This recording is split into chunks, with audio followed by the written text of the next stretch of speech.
आज हम आपको 5वें यूनिट जो इंजीनियरिंग मैथमेटिक्स 2 से संबंधित है, वो last unit of the syllabus है, जो उत्तर प्रदेश टेक्निकल यूनिवर्सिटी जो आजकल अब्दुल कलाम टेक्निकल यूनिवर्सिटी के नाम से जानी जाती है, उसका 5वां यूनिट हम आज स्टार्ट करने वाले हैं, जिसका नाम है कॉम्प्लेक्स वेरिएबल यानी कॉम्प्लेक्स इंटीग्रेशन। तो ये है आपका यूनिट 5। यूनिट 5 इसका नाम है कॉम्प्लेक्स वेरिएबल वेरिएबल 2 होगा शायद। इसका नाम है आपका इंटीग्रेशन। पहले था कॉम्प्लेक्स वेरिएबल डिफरेंशिएशन, अब आपको कॉम्प्लेक्स वेरिएबल इंटीग्रेशन पढ़ना है। तो सबसे पहला तो ये दिमाग में आता है, इंटीग्रेशन शब्द आते ही हमारे दिमाग में ये प्रश्न आता है कि इंटीग्रेशन जो होता है वो एक्चुअली डेफिनेट इंटीग्रल ही है। जैसे हम इस्तेमाल करते हैं integral A to B F X D X, ये एक डेफिनेट इंटीग्रल है। इसका ज्योमेट्रिकल मतलब क्या होता है? इसका तो मतलब ये होता है कि अगर कोई भी आदमी यहाँ से x is equal to A यहाँ ले ले, x is equal to B ले ले, और यहाँ पर कोई कर्व ले ले हम, y is equal to F X कोई कर्व है, ये आपका y एक्सिस है, ये आपका x एक्सिस है। तो इस x एक्सिस और इस line x equal to A x equal to B के जो द्वारा बना हुआ घिरा हुआ पार्ट है, ये जो शेडेड पोर्शन है, इसी शेडेड पोर्शन का जो इंटीग्रेशन है, वो इंटीग्रेशन हम निकालते हैं और इसी को हम कहते हैं integral x equal to A to x equal to B और E F X D X. यही इंटीग्रेशन कहलाता है, यही आपका टोटल होता है। यहां पर हम देखें तो यहां पर हम बात करें तो यहां लिखेंगे कि for the real definite integral, definite integral integral A to B F X D X, the limit of integration, the limit of integration is along a straight line। ये लिमिट ऑफ इंटीग्रेशन जो होता है वो straight line के along होता है। लेकिन जब हम कॉम्प्लेक्स वेरिएबल की बात कर रहे हैं, और ये जो है आपका जो बताता क्या है, integral A to B F X D X, ये ज्योमेट्रिकली बताता है कि area bounded by the curves y is equal to fx ordin lines x equal to a x equal to b above x axis। ये आपके area बताता है, ये integral definite. अब हम बात करते हैं कि अगर ये डेफिनेट इंटीग्रल की बात जो हम कर रहे हैं वो आपका कॉम्प्लेक्स इंटीग्रेशन जब हो तब क्या होगा। तो ऐसे में हम कॉम्प्लेक्स कोई भी फंक्शन ले लेंगे, कॉम्प्लेक्स वेरिएबल का कोई फंक्शन ले लेंगे हम, उस कॉम्प्लेक्स वेरिएबल के फंक्शन को हम किसी लिमिट के अंतर्गत उसको हम इंटीग्रेट करें, तो वो लिमिट कैसा होना चाहिए? क्या स्ट्रेट लाइन होना चाहिए या क्या कोई कर्व होना चाहिए, यानी कैसा होना चाहिए, इसकी बात हम आपसे बताने जाएंगे आज।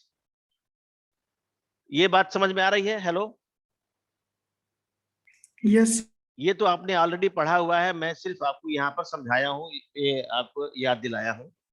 अब मैं चलता हूँ आपको बताने कॉम्प्लेक्स इंटीग्रेशन के बारे में। कोई भी हम एक कॉम्प्लेक्स वेरिएबल फंक्शन लेते हैं, let us consider a function F Z of complex variable z,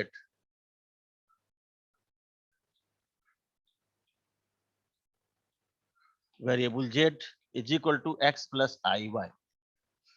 then तब हम जानते हैं इस एफ ऑफ जेड की वैल्यू होती है u plus I times v, where ये आपको पता है कि u is nothing but it is a function of X Y and v is nothing but it is a function of X Y, ये होता है।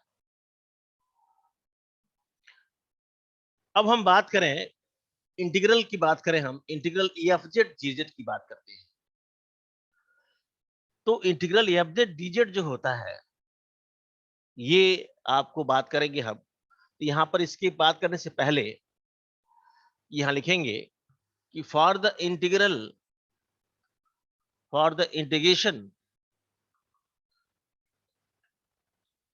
Of F Z is uxy plus I times vxy, the limit of integration, the limit of integration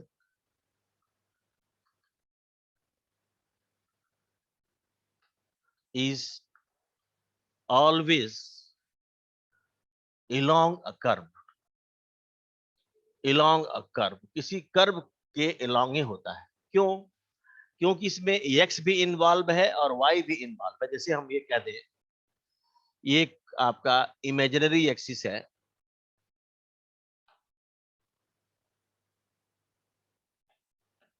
और ये आपका real axis है।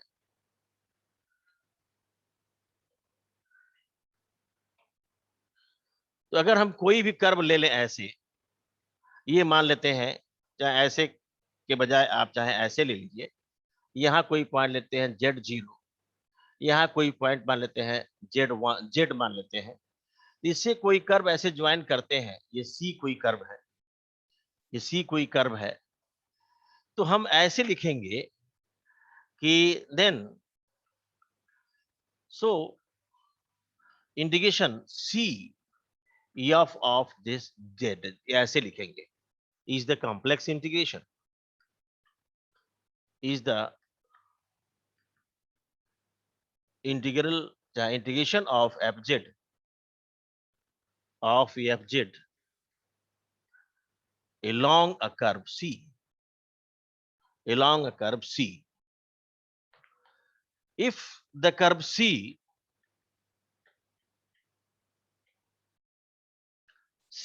joins the point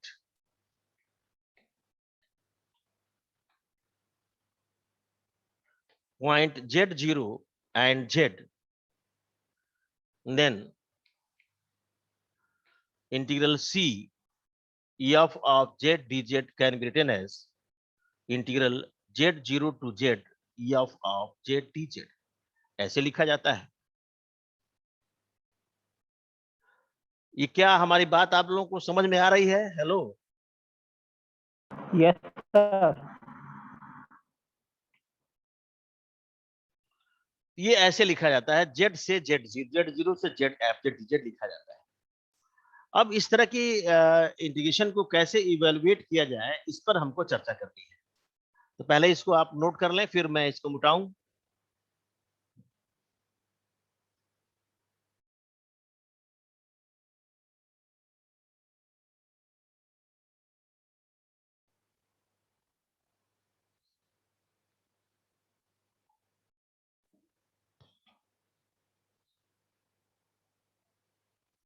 note करके बताइएगा भी आप। हेलो, हो गया सर।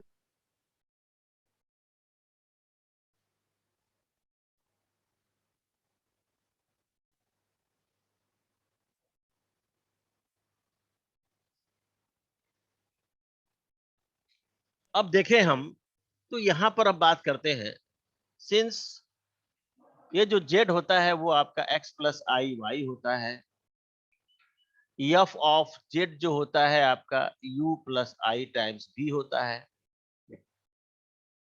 देन तब ऐसे में जो dz होगा वो आपका dx plus I times dy होगा, और एफ जेड तो हमारा जो था वो आपका u या function of X Y plus I times भी फंक्शन ऑफ एक्स वाई होगा। अगर हम ले लेते हैं नाउ, अब हम चाहते हैं कि integration c F of Z DZ क्या हो, इसके बारे में बात करना चाहते हैं। तो यहां पर हो जाएगा integration C, F of Z का मतलब हो गया U X Y plus I times V X Y in another bracket, dz जब हो जाएगा dx plus I times dy। थोड़ा इसको सॉल्व किया जाए तो ये मिल जाएगा integral c u of X Y minus X Y dx minus v of X Y dy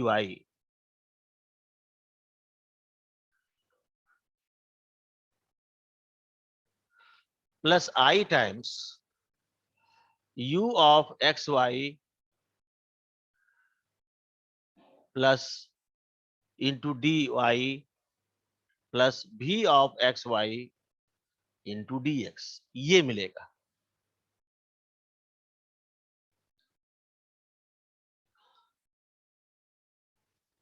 तो अब हम देखें यहां से ध्यान से कि this the integral on the right hand side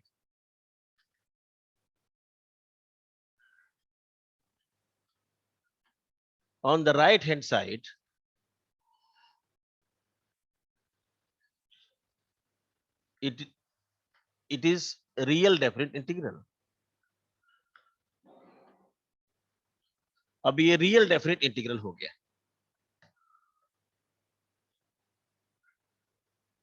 which can be evaluated easily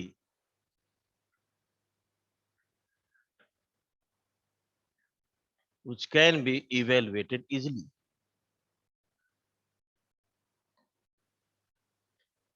जिसको हम आसानी से निकाल सकते होंगे। तो हमारी बात आप लोगों को समझ में आ रही है? Hello, yes sir. Yes sir. अब मैं कोई एक एग्जांपल लेके आपको करना चाह रहा हूं, जरा देखें कि आप एग्जांपल में यूज टू है कि नहीं। मैं इसको मिटा दूं? Yes sir. यस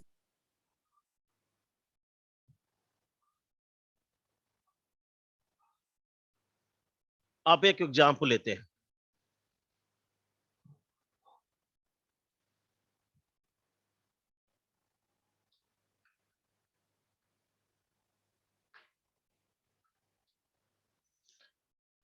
इसमें एग्जांपल में यह है कि evaluate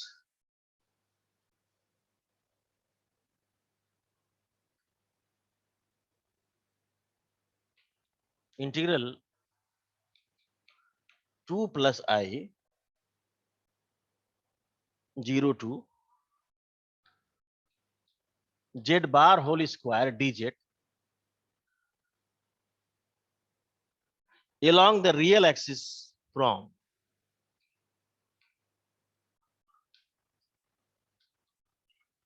real axis from z is equal to 0 to z is equal to 2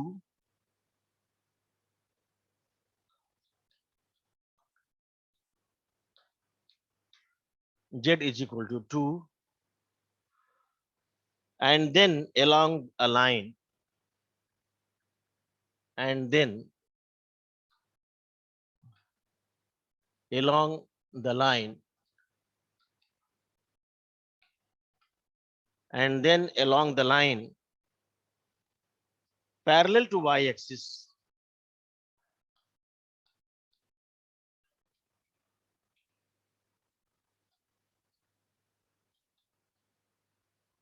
from z is equal to 2 to z is equal to 2 to z is equal to 2 plus I, z is equal to 2 plus I। ये है question, इसका हम solution जा रहे हैं बताने, आप इसको ध्यान से देखेंगे।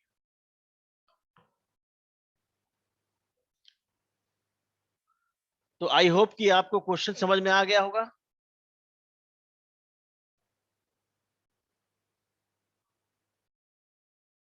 Hello, yes sir. Yes sir. अब यहां देखा जाए For the given integral, given complex integral, of course, complex integral 0 to 2 plus I mod of z bar का whole square dz, the limit of integration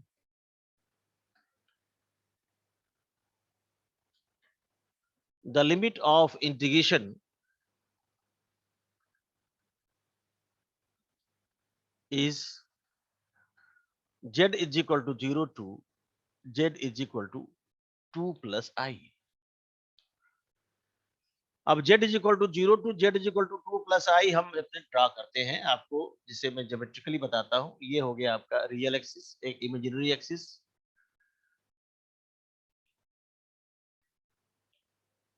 ये हो गया आपका रियल एक्सिस जिसको एक्स एक्सिस और वाई एक्सिस के नाम जानते हैं। ये हो गया 0, ये कॉम्प्लेक्स प्लेन हो गया। ये now it is complex plane, ये कॉम्प्लेक्स प्लेन हो गया। अब इसमें हमको 0 0 मार्क करना है, तो 0 0 यहाँ होगा, यानी यहाँ पर होगा z इज इक्वल टू 0, और यहाँ कहीं एक पॉइंट होगा, सपोज कर लीजिए आपका x इक्वल टू 2, ये 1 सपोज कर लीजिए, ये 2 सपोज कर लीजिए, ये 1 है, ये 2 है। तो यहाँ जो एक पॉइंट होगा यहाँ पर, ये मान लीजिए आपका 2 प्लस आई है, क्योंकि ये यूनिट आपकी जो होगी, आपकी 1 यूनिट होगी। थोड़ा सा और नीचे कर लेते हैं हम, यहाँ पर हो गया, ये आपका 2 प्लस आई होगा, क्योंकि यहाँ पर 1 यूनिट होगा, ये 1 है। यहाँ से यहाँ तक का इंटीग्रेशन निकालना है, ये है आपका लिमिट ऑफ इंटीग्रेशन। लेकिन यहाँ जो कह रहे हैं कि ये निकालिए, वैल्यू तो इसकी निकालनी है, लेकिन इस तरह से निकालनी है। पहला क्या करना है, along real axis from z is equal to 0 to z is equal to 2। तो रियल एक्सिस पर तो आपकी वैल्यू y की 0 होती है, तो यहां से यहां तक निकालेंगे, पहले ये निकालेंगे। फिर कहा जा रहा है कि along the line parallel to y axis from z is equal to 2 से z is equal to 2 plus I, यानी कि ये निकालना है, ऐसे पैरेलल टू y एक्सिस ऐसे निकालना है। ये हम कुछ नाम दे दें, अगर ओ ए और बी, ये नाम दे दिया, तो हमको ये निकालना है। दरअसल AC/C2Q अकॉर्डिंग टू क्वेश्चन, हमको ये जो है 0 to 2 plus I को या ये z बार का होल स्क्वायर dz निकालने के लिए ये हमको करना क्या है, हमको ये करना होगा इंटीग्रल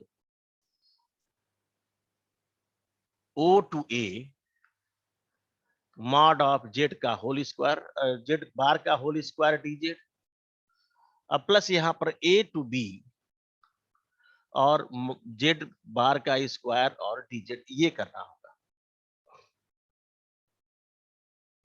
अब हम जानते हैं, सिंस हम जानते हैं कि z इज इक्वल टू होता है x plus I times y, और dz हो जाता है आपका dx plus I times dy।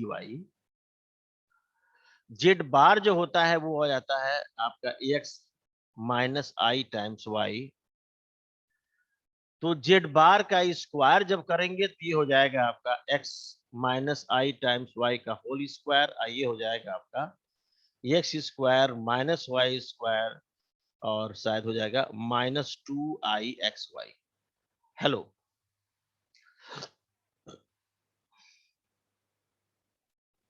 यहां तक सबको समझ में आ रहा है? हेलो, अरे बताएंगे, किसी की आवाज नहीं आ रही है। Yes sir. Yes, sir. यहां तक इसको नोट कर रहे हैं, फिर इसके आगे बताएं हम। जी सर। ऊपर का बिठा दें,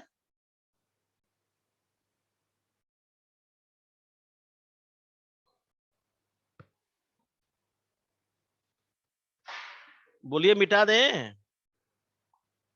जी sir. Yes, sir.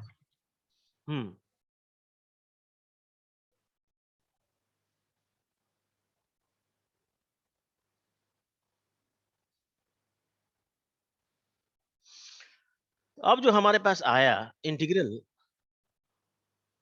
0 to 2 plus I Z bar का स्क्वायर और dz, ये आ गया इंटीग्रल 0 से a, o से a, और ये निकल गया है X square minus Y square minus 2xy 2ixy, ये निकल गया। dz निकल चुका है ऑलरेडी, वो आपका है आपका dx plus I times dy, plus यहां हो गया आपका इंटीग्रल a टू b, वो सेम हो जाएगा X square minus Y square minus 2ixy, और यहां भी हो जाएगा dx plus I times dy, ये होगा। अब इसको जो मल्टीप्लाई करें हम, तो मल्टीप्लाई करने से पहले हम देखेंगे कि for the line O to A, OA की बात करते हैं। फॉर द लाइन ओए में देखेंगे तो x आपका varies from 0 to x equal to 0 to x equal to 2। अरे देखो ना, हेलो, आपको दिख रहा है जी सर। सबको? But y is equal to 0, क्या कहते हैं? बोलो। जी सर। y क्या होगा आपका? 0 होगा सर। 0 होगा, क्योंकि रियल एक्सिस है ना, ये आपका रियल एक्सिस है। तो ऐसे में आप जरा बताएं, जब y आपका 0 हो गया, देन dy क्या होगा? dy is equal to 0। अब इसमें हम देखें, फॉर ओए की बात कर रहे थे हम, अब हम चलते हैं for OB, for the line OB, sorry AB, y varies, क्यों? y varies from what? y is equal to 0 to y is equal to 1। देखो ना, यहां पर a से b क्लिक करोगे जी तो सर। यहां पर आपका 2 0 होगा, और यहां जो होगा आपका 2, 1 होगा। ये भाई समझ में आ रहा है सबको ना? जी सर। जी सर।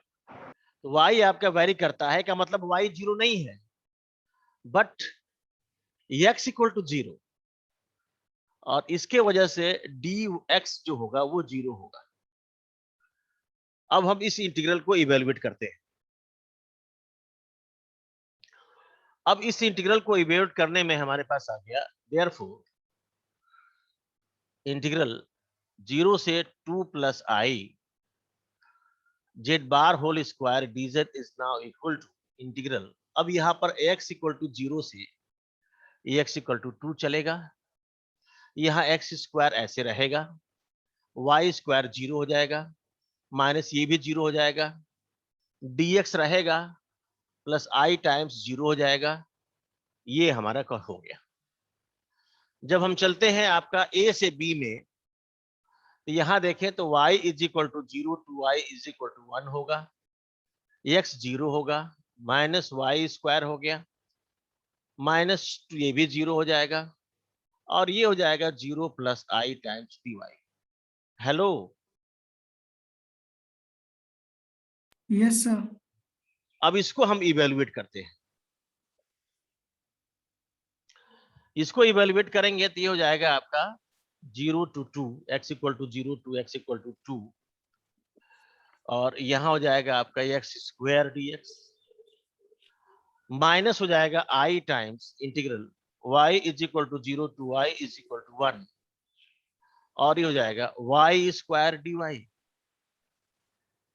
क्या कहते हैं? यही तो होगा। Yes sir.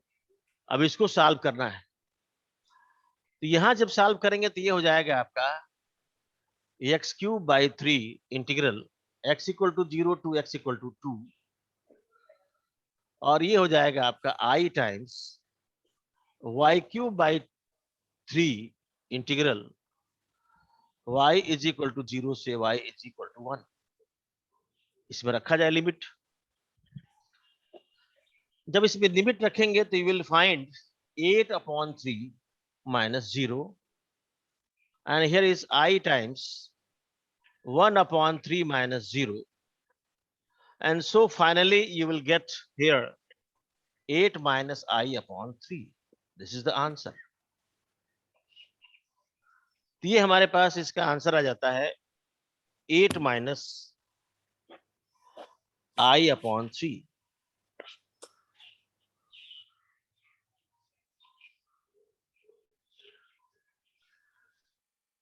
अब जरा सा यहां पर ध्यान से देखिएगा, हेलो, कि इसमें गलती कहां है। हेलो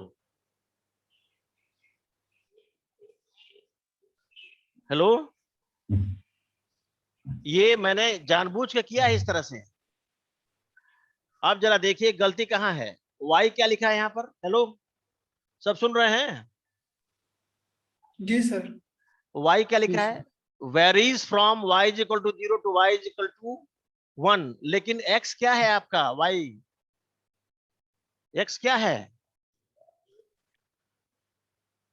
अरे बोलोगे? ये समझ में आया x इक्वल टू 2 कैसे आया? x की वैल्यू जी सर। 0 नहीं होगी, x की वैल्यू 2 होगी। किस पॉइंट पर? a पॉइंट पर। तो यहाँ x इक्वल टू 2 होगा तो dx अपने आप 0 होगा। तो यहाँ जो आपका निकालने का तरीका है जो सेकंड इंटीग्रल में, ये हो जाएगा x स्क्वायर की जगह हो जाएगा 4। यहाँ जो हो जाएगा आपका 2i तो हो जाएगा 4i और y x इक्वल टू 2। ये dx 0 होगा, ये सही है। अब तो यहां जो मिलेगा हमारा, अब यहां पर क्या मिला? यहां मिला आई। कहीं गलती मत करना, देखो यहां पर ये, इसीलिए मैंने इसको जानबूझ के लिखा था कि ए भी जो लाइन है जिस तरह से ये लिखा है वैसे ये नहीं होगा। यहाँ पर आप अगर देखोगे यहाँ पर 0 से ए जा रहा है, ए से और बी जा रहा है। तो यहाँ पर आपका है 2,1 है, और यहाँ आपका है 2,0। तो यहाँ पर आपका x तो y वेरी कर रहा है, y इज इक्वल टू 0 से y इज इक्वल टू 1 हो रहा है। लेकिन यहाँ पर x की वैल्यू कितनी है? पूरे जगह पर, यहाँ हर जगह पर आपका x की वैल्यू 2 है। इसको मत भूलिएगा, ये गलती ऐसा नहीं होना चाहिए। तो यहाँ पर आ जाएगा i टाइम्स, अब जरा देखो तो y इज इक्वल टू 0 से y इज इक्वल टू 1 होगा, और ये हो जाएगा आपका 4 minus Y square minus 4iy और dy ये होगा। और यहां पर जो हमारा इंडिकेशन निकलेगा, अब ये i टाइम्स हो जाएगा 4y minus Y cube by 3 minus 4 times Y square by 2, और ये हो जाएगा लिमिट कहां से कहां तक? ये हो जाएगा आपका y इज इक्वल टू 0 से y इज इक्वल टू 1। तो फिर यहां जो आएगा आपका, ये भाई समझ में आ रहा है ना? तो ये हो जाएगा आपका 4 माइनस 1/3, और इसको करेंगे तो हो जाएगा 2i, और सब तो 0 हो जाएगा, इतना आएगा। इसको थोड़ा सॉल्व किया जाए, इसको जब सॉल्व करेंगे तो ये आ जाएगा 8/3 माइनस, ये हो जाएगा 4×3=12 में से 1 जाए 11/3i, और ये हो जाएगा प्लस, फिर हो जाएगा माइनस, क्योंकि ये आई स्क्वायर माइनस प्लस फिर माइनस 2 आ जाएगा। यहां से जो आएगा आपका 6 माइनस 8 जाएगा, हो जाएगा आपका 8 माइनस 6 हो जाएगा आपका 2/3 माइनस 11/3i, ये आंसर होगा।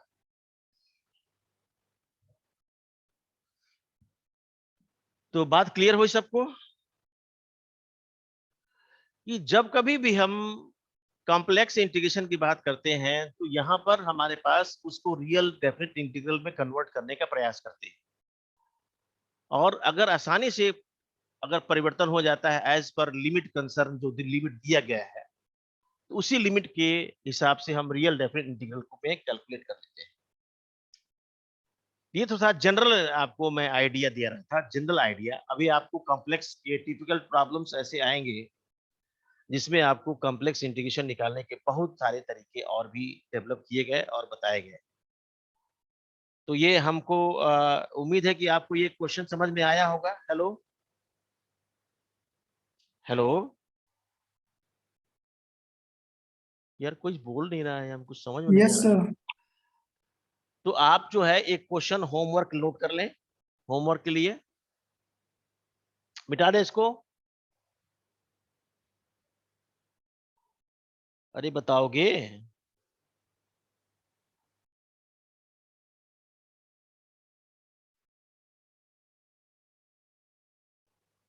कोई बोल नहीं रहा है।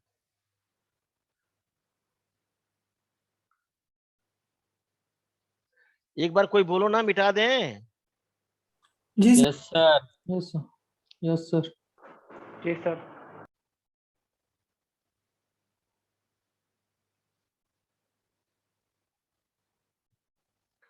एक होमवर्क नोट कर लें, अगर कल आप लोग करके ले आएंगे, अगर नहीं होगा तो फिर मैं उसको सॉल्व करूंगा।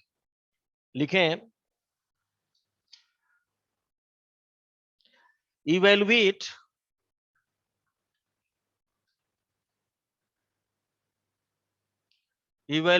Integral 0 to 1 plus i